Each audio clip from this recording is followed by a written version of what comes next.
বাবানকে রাখি পরিয়ে দেবে বাবানের মামা। ব্যাস এই হচ্ছে আমাদের রাখির কাহিনী।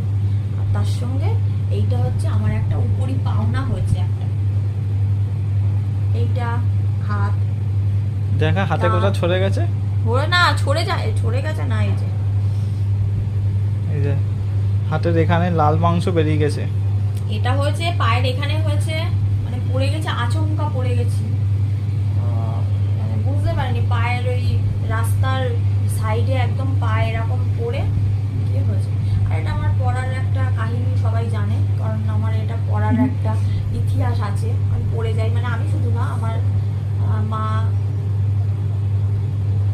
বাবা সবাই আমরা পড়ে যাই মোটামুটি। আমার মাসিও এই বয়সেও এখনো পড়ে যাচ্ছে, এই কদিন আগে পড়ে গেছিল, গিয়ে পিঠে শিরদাঁড়ায় লেগেছে। যাক, আমাদের পড়ার এটার একটা ইতিহাস আছে যে আমরা ডুবডাব করে রাস্তায় পড়ে যাই বা বাড়ির মধ্যেই পড়ে যাই, তো আমাদের পড়ার একটা কাহিনী আছে। যাক, মাঝে মাঝে এরকম পড়ে গেলে বোঝা যায় না সব পার্টসপত্রগুলো কি অবস্থায় আছে। পড়ে গেলে একটু এক্সরে হয়, তারপর অনেক কিছু ট্রিটমেন্ট হয়, অনেকগুলো ব্লাড টেস্ট হয়, এটা এক্সরে হয়।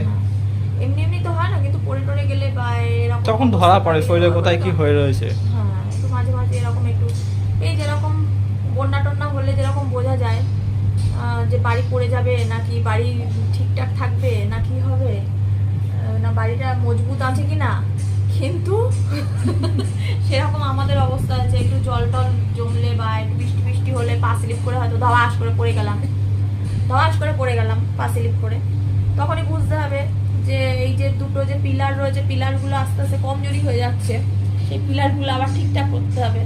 এইটাই ব্যাপার। ঠিক আছে, এবার রাখিগুলো পরানো যাবে। অনেক বক বক করেছি, ফালতু বক বক করে গেলাম, আর বসে বসে রয়েছি তো ফালতু বক বক করে যাচ্ছি। ঠিক আছে, এখন রাখিগুলো এবার